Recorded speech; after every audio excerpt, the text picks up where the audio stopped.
I want to talk about innovation, and I kind of view innovation in a few different ways when I think about innovation in called cybersecurity, since that's the word we're using now. I think about it from the attacker perspective. What's the attacker doing to consistently innovate? What are we doing as vendors to help? There are a few of us that represent vendors, and some of the folks on stage. What are we doing? But probably most importantly, what's happening in the enterprise about innovation. So I want to look at this from all three aspects.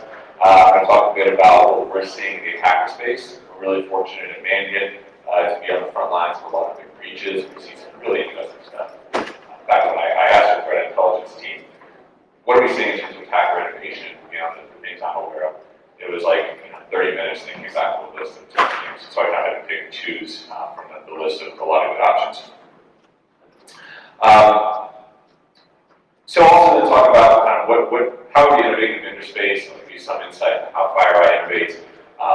But also I'll be really transparent just about barriers to innovation and some of the challenges that we see. And I'll talk about what we can do to encourage more innovation in the enterprise. Like Paul said, one of the advantages of a smaller conference like this is we can be a little less formal. So I'd encourage you guys, if you have questions or disagree, feel free to shout. Happy to take questions as we go. So it's always important to know where I'm coming from or where any speaker is coming from. There are a few key influences to what I'm going to talk about today. Obviously, although I'm on the vendor side now, I'm CTO of FireEye. My formative years are spent at GE, and so a lot of what I talk about is still coming from the practitioner point of view. It was cool being at Mandiant. At GE, we were Mandiant customers for a number of years.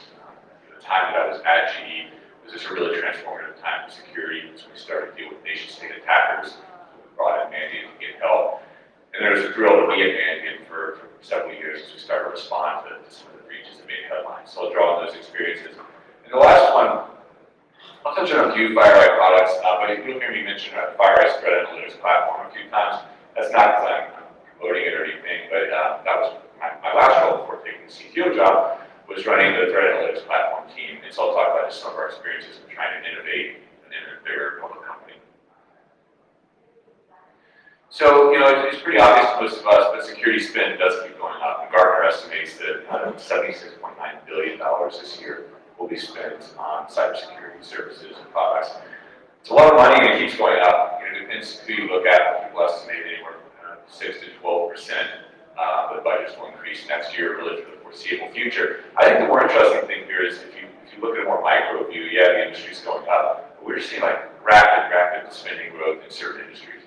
So, 8-10 years ago, defense industrial base and the financials are starting to ramp spending like crazy. But we see this pattern as industries start to get targeted. Senior leadership starts to get religion about security, and budgets start to go up. So 18 months ago, 24 months ago, it was energy and oil and gas. Started to get attacked pretty hard. It's like everybody in the sector got hit with budgets. This year it seems to be last kind of 12 to 18 months, it's really retail and healthcare in particular. And I'm working with clients who are literally tripling their budgets. They're all for small bases, maybe they're starting out with relatively small budgets, but they're tripling those budgets. And they're getting a lot of board level visibility. And I think that's key to the premise of why this question of innovation matters. Why are we not winning against the adversary? Because for years in cybersecurity, we wanted to get more C-level attention. I've been at conferences where they talk about, how to get your CIO, your CEO to buy into security. How do you talk to the board? But guess what? We finally got that attention. Boards are talking about it. Almost every company I work with now is at the board level. But now the conversation pivots. Instead of saying, hey, we need to get attention, we need to get buy-in, we need to raise awareness of this problem. Somebody got the awareness. Now we got to start to fix the problem. And this really hit home with me yesterday. I was meeting with some financial analysts who cover FireEye and had a lot of questions about our strategy. And one of them said, look, I don't get it. Look, we're spending so much. Why hasn't someone come up with a solution yet? And it's kind of a naive question, and it shows you there's still a lot of education to be done. But if you step outside of us in this room, those of us who deal with this on a daily basis, like they're honestly asking questions like, when's the solution coming? Come on, guys. And we realize that that's an overly simplistic question. There's no one solution. But that's what's when you get to the board level, those kinds of questions that they're asking. So despite all that spend, the adversaries keep winning, and this is evident for a number of reasons. We put out our trench report. We've been doing it for about 5 years. Our Mandiant trench report, and for about 5 years, we've been tracking how long are attackers on victim networks. Our attackers are victims discovering compromises themselves. And some of you may have seen these numbers. It's a pretty widely read report, but we measured it last year. Only a third of victims were discovering compromise themselves. This is a big improvement. When I was involved pretty heavily writing the second insurance back in 2012, 95% of victims were discovered by a third party at that point. So we've come a long way in a few years. But still, 2/3 of organizations are finding out from the FBI, from somewhere in the DoD, from a peer organization, from a company like Mandiant or CrowdStrike or Cisco that's going in and showing them their problems. So this is a real problem for us. I think probably even worse though is that the median amount of time that attackers want victim networks last year was 209 days.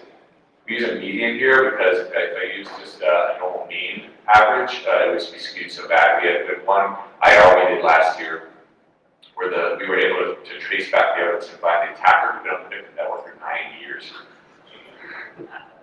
Now, it's actually that's a testament to the company. They had logs going back 9 years. You actually had to go to backup tape and get some of the logs, and you could actually see like some of the original spear phishing emails coming in and old exchange logs. So kudos to them for keeping logs.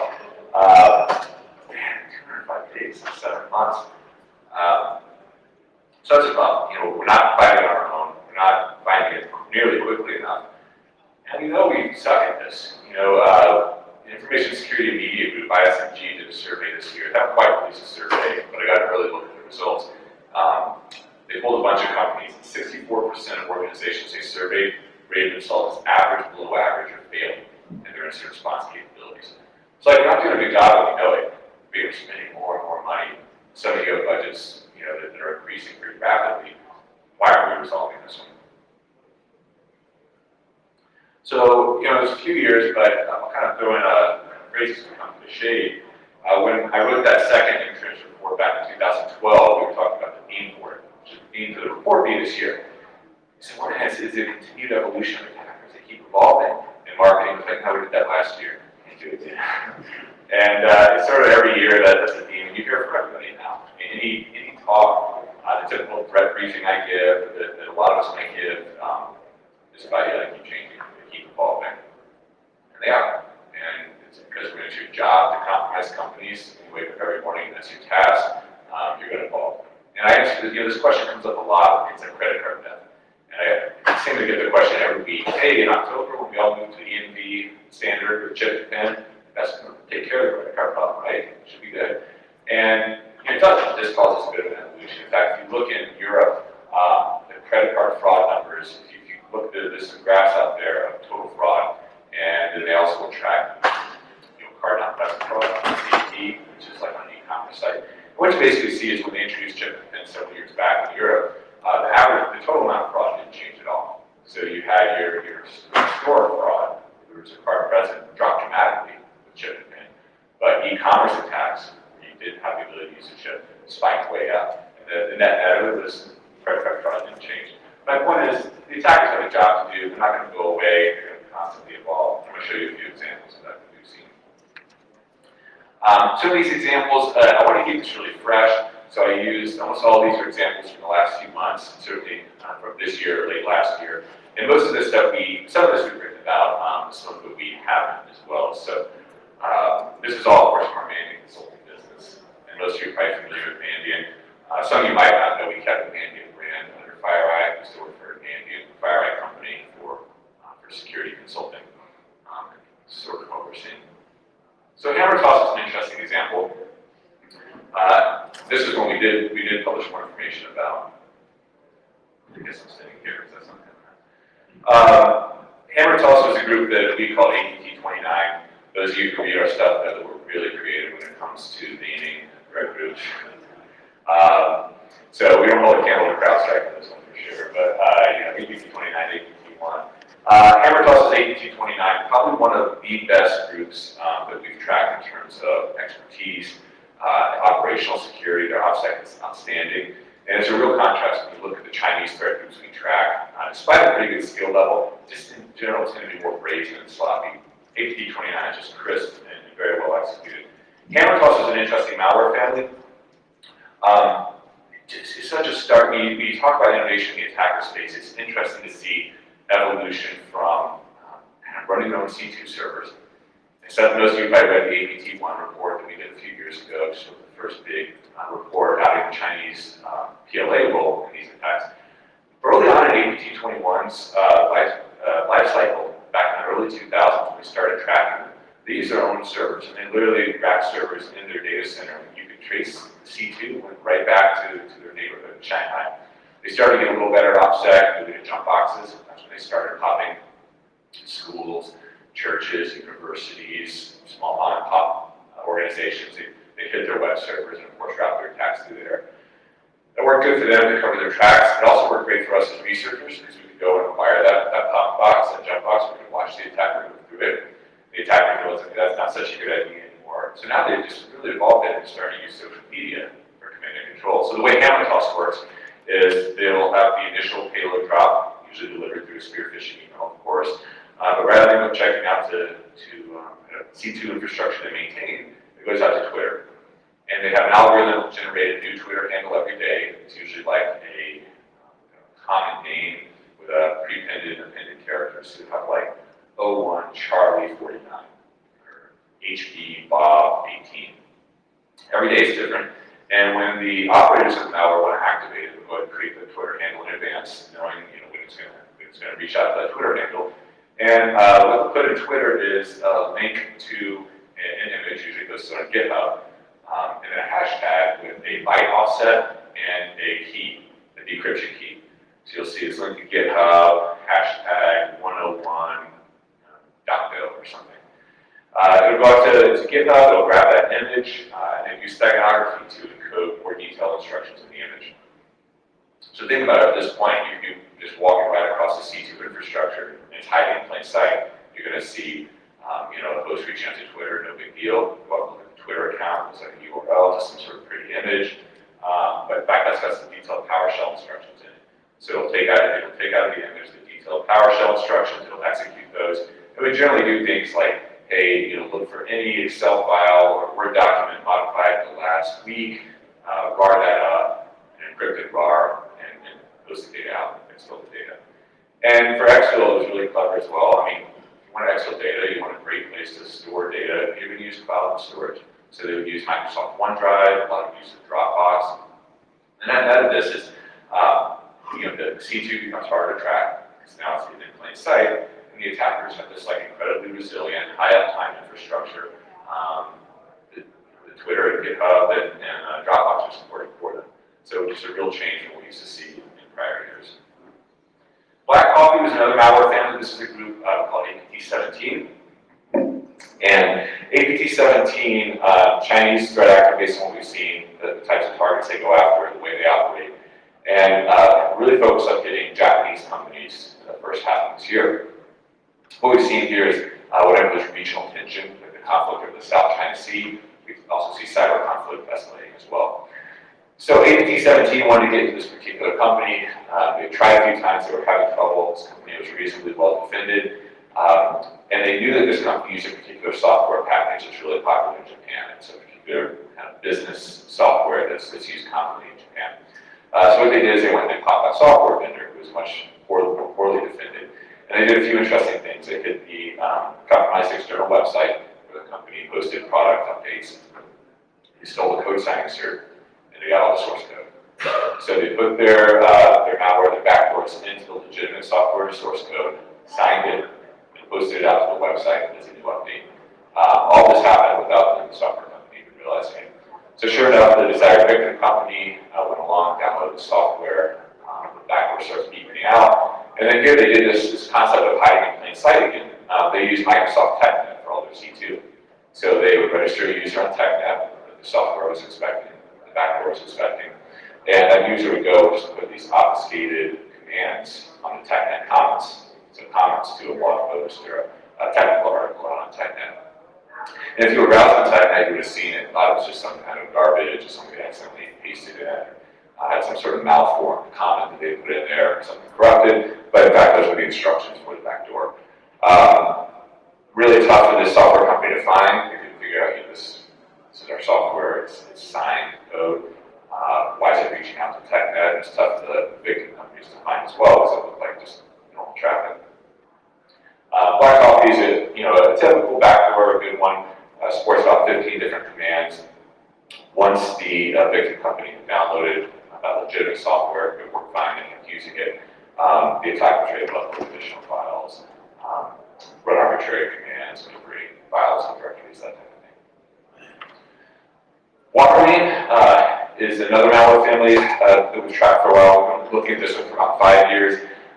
ESET called this Syndicasec, and they did a blog post on it in 2013. So we've been watching this one for a while. Extensively uses that same idea of hiding in plain sight, or C2. They've used over 100 different blogs where they'll post comments to that blog. Exclusively uses blogs for command and control. 500 unique victims that we've been able to track down. So this one's really, really widespread.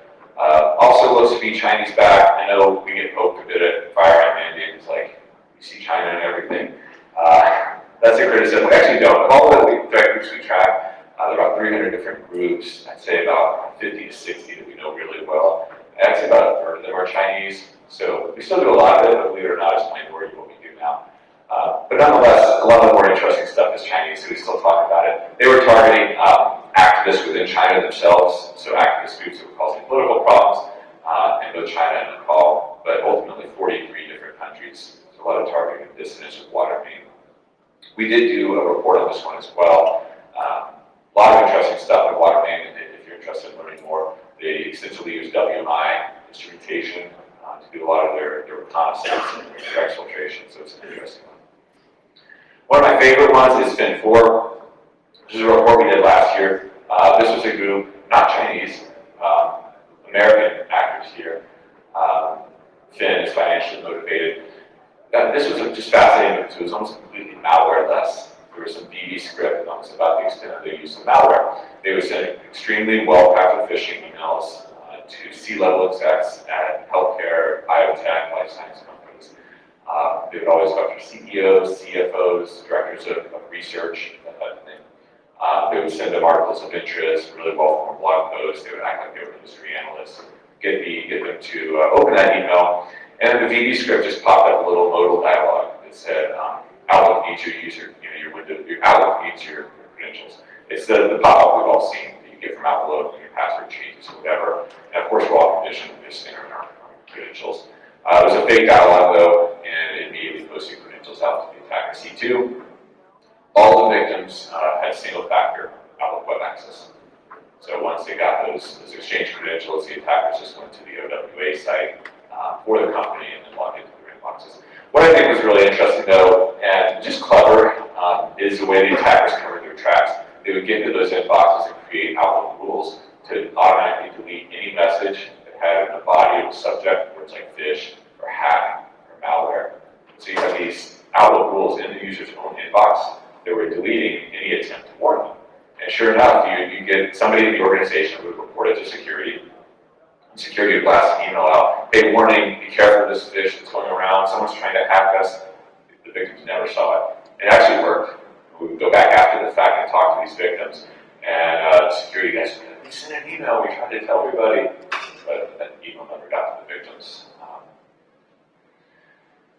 I want to touch on two more. First is, I think, something that should probably concern all of us, and that's overcoming multi-factor authentication. Our number one recommendation after most of the IRs that we do is, victim company got to get two-factor. It's surprising how prevalent single-factor still is for VPN and Outlook web access. So it's usually worked. Two cases we worked this year. In July, there was a big multinational company that was using Azure's multi-factor authentication service.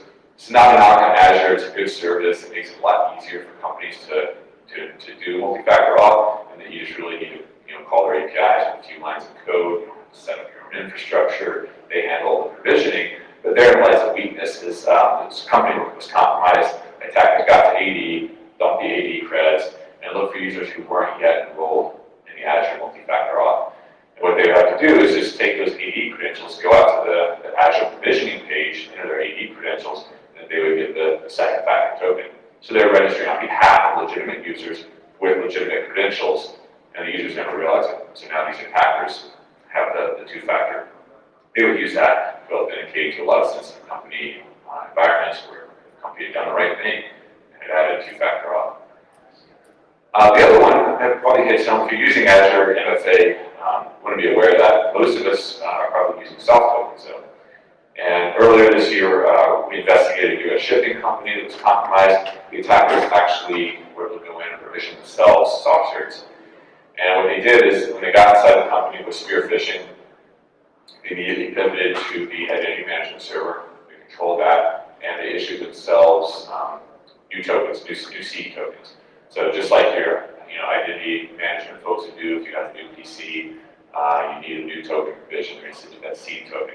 So they went and downloaded the two-factor software that was freely available, generated themselves a new seed that they sent to a victim. They're already in that victim's inbox, so they quickly grab a seed token, deleted the email, wiped out the traces, and were able to then have that additional soft token that they this enabled them to continue to get back into the company's VPN for months. The last one example I'll end on is called working from home. This is APT26. This one was fascinating. The victim company did not have two-factor auth. They just had single factor. They were compromised for a number of months. It was really hard to figure out how the attackers were getting into the environment because the company, they were running our software, they were sweeping for indicators, they were looking for C2, signs of C2 on the network. They didn't see anything, but the attackers continued to get back in. Just part of the remediation we did with them, we had them roll out two-factor auth. They did a great job. They executed the project really quickly. And we saw something interesting once the two-factor auth was in place. Now, if somebody continued to try to authenticate on VPN, using not protected by two-factor, but continue to try and fail. So we could tell it's coming from multiple different devices based on the device IDs. So we looked at who the user was. The company reached out to that user, and they said, yeah, I'm using a lot of home equipment to authenticate to the VPN. They actually had 8 different devices in their home they used to connect to company VPN, which is like a BYOD nightmare. Of those 8 devices, 6 were compromised.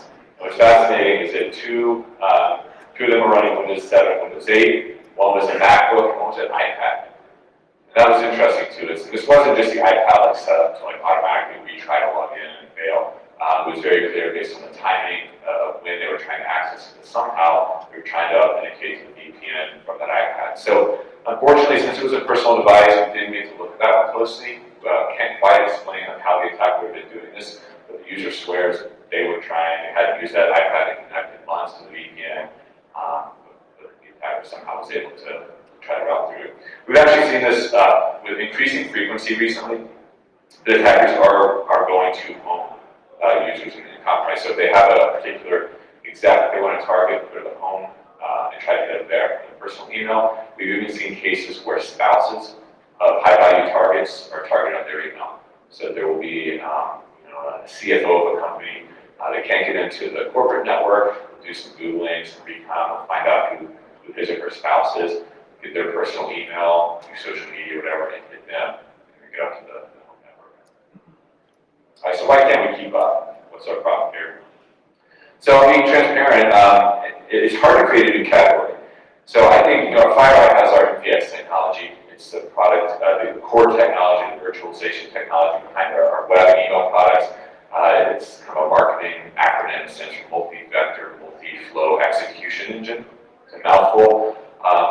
And I would argue this has been one of the bigger innovations in security in the last decade, probably because it really created a whole new space. So now everybody from Fortinet to Juniper to Blue Coat, everybody's got a sandbox now, right? It's sort of the thing, you gotta have it now. But it's not hard to remember a time just a few years ago when FireEye was brand new. I remember running into this in conferences like this. What do you guys do? What are you about? And it was a tough road for FireEye. We're doing well now, but it was hard because people would say, well, it sounds like an IDS. So how do you compare to my IDS? There's an IPS, they didn't quite get it. We had to redefine this new category. And now those categories are pretty well defined. Even Gartner tracks them in next-gen security, next-gen malware detection space, or sandboxing space. So that category's been established, but it's hard. The upshot of this is if you're a new company that's got a really radical, innovative way of doing something, it's hard to break in, it's hard to establish a new category. And you guys won't be surprised, but it's a little disappointing how many companies just say, well, until you're on the magic quadrant, we're not looking at it. We're only sending the RFP out to companies in the magic quadrant. And it's disappointing because it's hard to innovate into a totally new space. The other reason reasons innovation is tough, Clayton Christensen lays out in his 1997 book, Innovator's Dilemma. I love this book. I thought it was great. It lays out a few reasons it's hard for companies to innovate. And it's a dilemma. It's not that these companies, the vendors that struggle to innovate are not being stupid, they're not being slow. They're doing a lot of things that good managers should do. Things like protecting the base. PowerPoint crashed.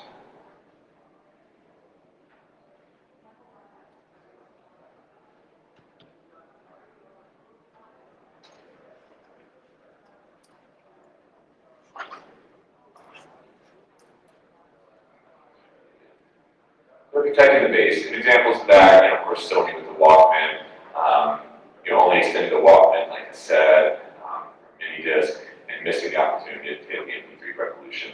Or it's Kodak, who, amazingly invented digital photography. It was one of the first digital photography patents in the mid-70s, but had such an amazing cash cow business with film that they were so reluctant to push digital. And of course, they got their lunch eat in that space, and they're not bankrupt or gone through bankruptcy.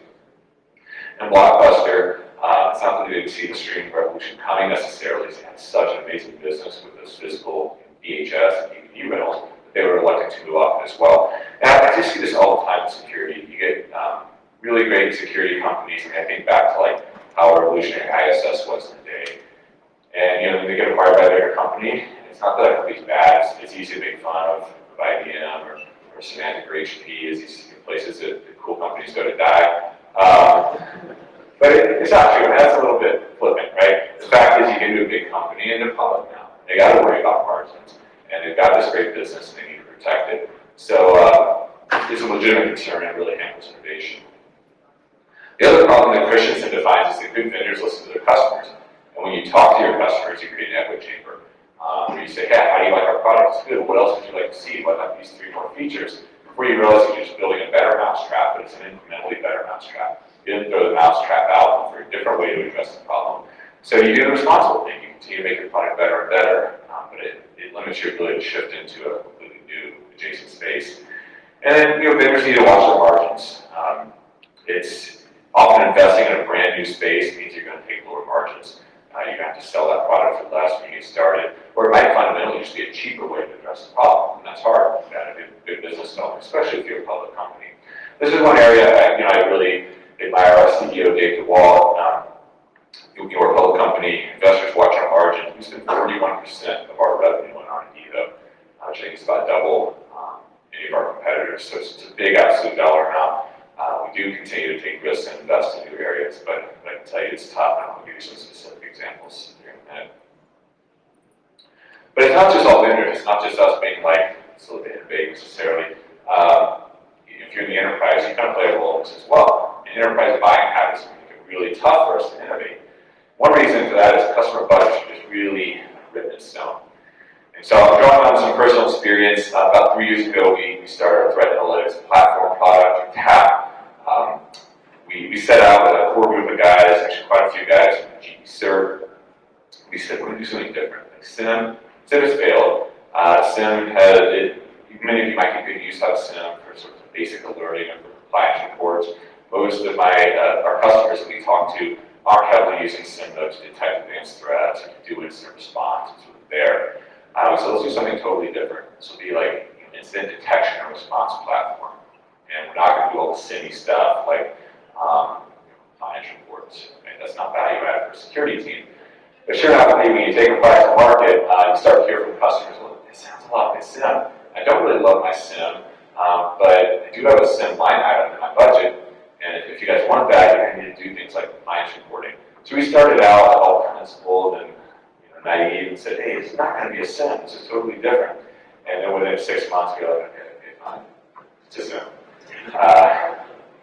Because my point is, it's tough to if you want to be successful, who doesn't, you got to sell where the money is. And unfortunately, it's hard to create a new category in a whole lot. You got to need to fit in. So TAP has been very successful. We've had great traction our first 18 months in the market.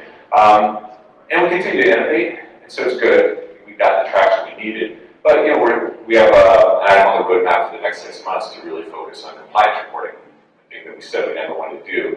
And that's okay. It means more customers can access the product. It also is more, Those are developers that aren't working on finding next-gen threats. Power.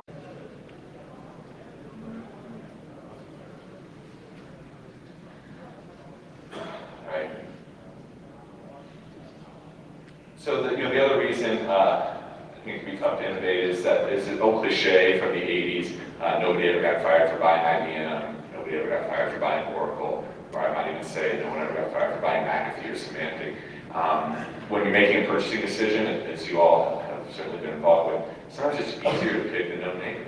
You don't want to go out on a limb and pick that hot technology that might not be around in a year or two, or if it didn't work, the CIO is going to say, why the heck did you buy from this fly-by-night company? You should have just bought the stuff that the Symantec guys been pitching. Not trying to knock Symantec, I'm just saying kudos to them. They've got a name that still trusts them. But it's hard to they're not a sponsor, are they, Paul? So if they are, that's awesome. But finally, switching is hard. Early in the process, we started a threat analytics platform. I was on the road, helping sell it a lot. We had so many customers or prospects who would say, man, this looks awesome. I really want this. I want your threat intel. I want the analytics. But hey, we spent like $2 million in our SIM 3 years ago. It still works. I just can't justify throwing away all that investment. I've heard that a lot. Our staff's already trained up. We've already got compliance reports written in the SIM. But the last one is even the biggest. Is you kind of have to admit that the old way didn't work. If you're going to go for an innovative new approach, you have to say, we gambled on the SIM.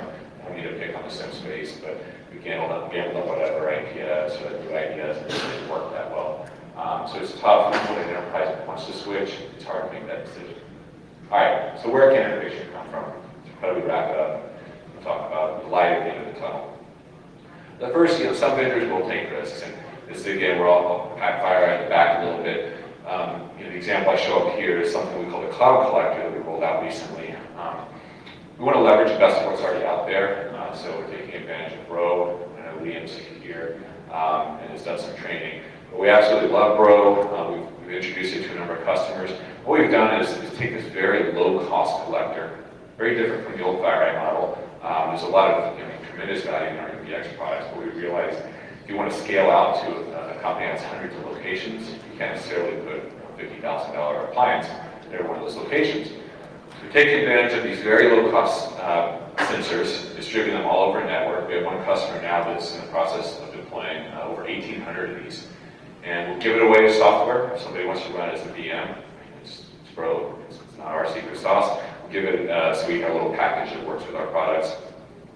Or we'll sell a sensor almost at hardware cost, just to get it out there. But it then feeds our threat analytics platform. And I mentioned this, it's a really exciting product. We're doing some really cool stuff with it. But it's also much lower margin. This is very different when you're giving away a collector of cost that works with our cloud-based products. It changes the financials a little bit. But unfortunately, they're willing to take that risk. How do we innovate more? I mean, we all know that necessity drives a lot of innovation. Necessity is the mother of invention. I guess MacGyver is the father. But there are a lot of examples of this. These are tools that I hope many of you are using every day. And not surprisingly, we see so much innovation in the open source community. And that's because each of the founders of these projects saw a need and developed to it. I heard an interview with Marty Roche recently, who developed Snort in the late 90s. And he said, I wanted to use it because I wanted to see what was going on in my own cable modem. And I wanted to, he worked at GTE at the time, I wanted to use it at work. Doug Burke with Security Onion realized that it's tough to put together all the tools you need for good network security monitoring, so put them all into one distro. You go on and on. I mean, Squeal, I think, I still hear Squeal being used out there. We used it a lot in the GE SIR. I think GE's moved on since then. But Van Vischer wrote this years ago because he realized as an analyst he wanted to be able to quickly pivot from alert to PCAP. So all these are great examples of innovation being driven because someone saw a need and just did it. But this is probably the crux of my whole talk here as I wrap up, is good ideas get refined in the enterprise. They get refined with you guys who are actually practitioners of using this stuff. No open source product, no vendor products is going to be successful if it doesn't go through that furnace, the Minecraft furnace there, that crucible of making it better.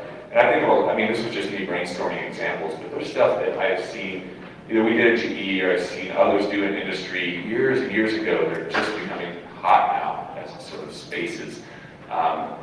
tracking intel in a database in an organized way, doing a campaign tracking of attackers and profiling them. IR automation, this is like one of the hottest spaces now. You have companies like Resilient Systems and Swimlane and CyberSponse and Hepzidite and Phantom Cyber doing IR automation orchestration. But that was something we were doing at GE 6 years ago. And it's not to say the market's slow. My point is the industry is driving this innovation. Distributed monitoring is another good example. Our Cloud Collector product I just told you about was something that defense industrial-based companies were doing 8-10 years ago. It's now becoming much more commonplace. So this kind of my big takeaway is that innovation is going to come from you guys solving problems as incident responders, as practitioners.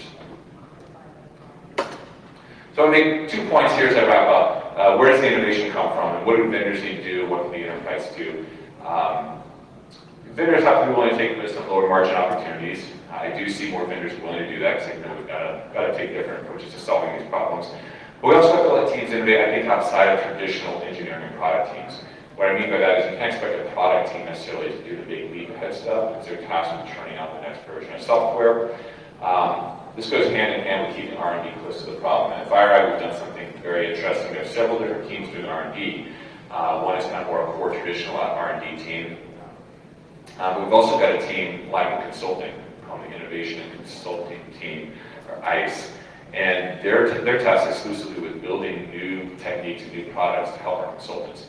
And it's really harkening back to like Mandate's early days. We built BEER, our incident response product, because it's what our consultants needed to work better. And we drifted away from that over time, but now we've got an R&D team that's exclusively aligned with consulting. I think when you keep the R&D close to the problem, that's when you start to come up with innovative solutions. Vendors have to be more willing to contribute back to open source. I think innovation is really going to be a partnership between vendors, the enterprise, and the open source community. We've done some of this at FireEye. We're going to keep doing more of it. Probably the most important thing is vendors have to find champions in the industry. This is where you guys come in. We've been fortunate with our TAP product to find some awesome big customers who are willing to take a bet on it. We had to discount it pretty heavily because they were taking a bet on something new. So sort of a give and take. We took lower margins on it. They were willing to really put it through its paces and stretch it. I think that's critical. But there's a lot you guys can do. The first thing I always mention is carpe crisis, seize a crisis. I'm assuming a lot of you might have, it might be challenging, right, to innovate, you're all stretched very thin. You can't just necessarily devote somebody to work on some leap ahead project. But the time when you can usually do that is in the midst of a crisis. If your organization's been reluctant to let an open source project in the door, to let some new innovative tech in the door, you can usually do it in the midst of an IR. Kind of, many workers have a blank check, not just financially, but in terms of policy.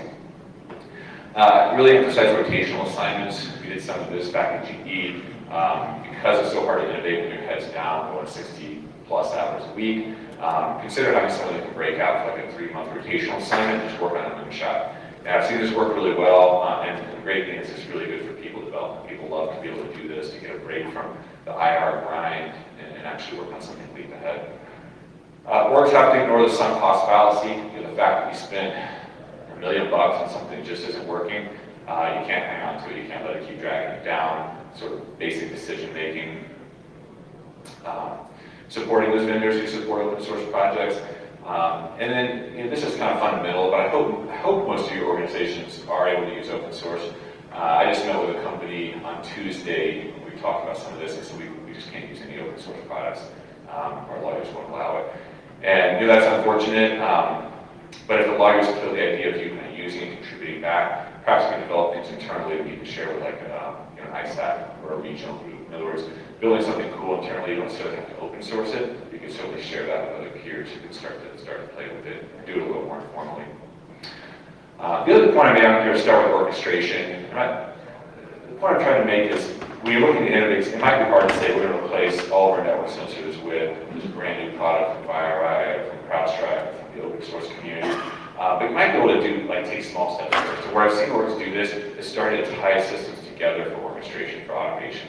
So you have one device alerts on something, you immediately want to use a script and pivot into collecting data from 2 or 3 other devices, pulling this back into a central management system. I think that's a very low friction way to start innovating as you're gaining efficiencies as you do it. But in closing, it's kind of cliche, but I'm going to use a cliche, which is the cavalry is not coming, and that is If we don't work together, if you guys, in any industry can partner with us, with open source, to kind of help drive stuff, we're not going to sort of see like the answer falling from above. Like we're not going to suddenly, in industry, enterprise speak for all of us in the room, we're in an industry, without support, without you guys pushing us as vendors, without you being willing to take some risks and ignore those sunk costs, it's going to be really tough to drive true innovation. We very much look at the enterprise.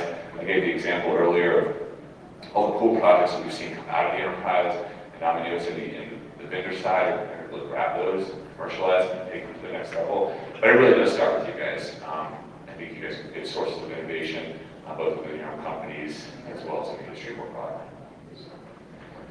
Thanks for your time this morning. Happy to take any questions. Otherwise, I can stick around for a few minutes and chat it forward as well. Yeah. Hi, Greg. Thanks very much. What sort of hurdles exist in companies such as FireEye in implementing a paid bug bounty program? There should not be any. We should have a paid bug bounty program. So you should see that fixed really soon.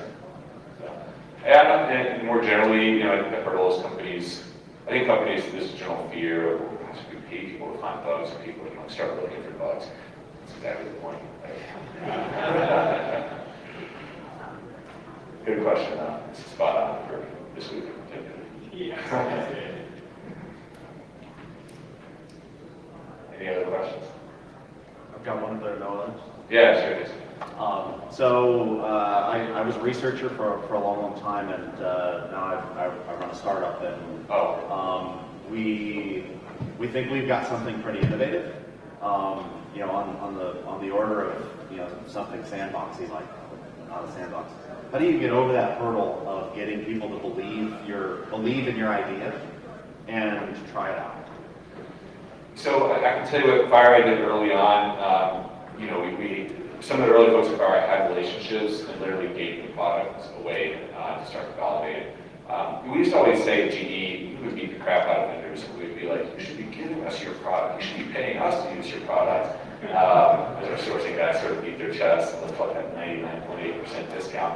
But now on the vendor side, I have to say it's true. Getting your product into a company, GE is sort of the biggest of the bigs, and a lot of products get crushed there. But certainly, there's no replacement at all for getting your product live in an enterprise.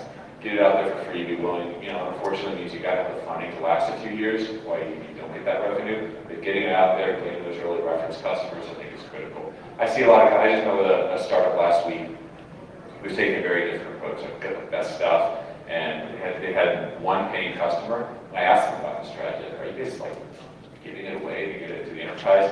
No way, and that devalues us. We're worth more than that. Good luck, man. You're not going to be around in a few years. It's a very crowded space. Makes sense? Yeah. You mentioned ISAC up there. It seems like one of the problems we have right now is compartmentalization of information. ISACs don't really facilitate that compartmentalization. Threat actors tend to go across all of them. Yeah. Sharing the early first ISAC that sees a threat, it's not shared immediately. Do you have any thoughts on how we can overcome some of that? Yeah, so if you could questions about kind of the compartmentalization of information within ISACs. I think even if we got there, it'd be a good thing. I still see so much compartmentalization of intelligence that the companies aren't yet willing to share. Let's assuming, we get to the point where there's a well-functioning ISAC. I mean, it's very true. To your point, it's a little funny we've divided up intel sharing by industry because while we certainly see threat actors focus on one industry or another, I pick any of these APT groups that we track, they're 56 different industries in a year. So you're absolutely right. The most effective way, this probably isn't the answer I'd want to hear if I'm sitting in your guys' seats, but you might be surprised how much vendors are sort of are facilitating the sharing of threat intelligence. So, I keep looking over here, Paul at CrowdStrike, us at FireEye, Dell SecureWorks is up here. Because we all have a purview across multiple industries, when we're out doing IR, when we got our products deployed, and that telemetry comes back to us in the field, we inherently are sharing that with our other customers. So a lot of customers don't think about using, one of our companies as a way to share threat intel. That's inherently what happens whenever the terms and conditions allow sort of the digestion and use of that information to improve upon getting the benefit of that. Probably not the answer you're looking for. I don't know how we can start to share. It's hard enough to get people to share into an ISAC. Sharing cross ISACs is a problem. I'll have to do that. What do you think? Yeah, But if you're not in that vertical, I hear that a lot, working with healthcare companies this year, that we see the same threat actors and, hitting these healthcare companies are hitting the financials. If they have access to what the FSI stack does, they benefit. Yeah, I agree, it's a challenge. Good question. Anything else? All right, well, thanks all for your time.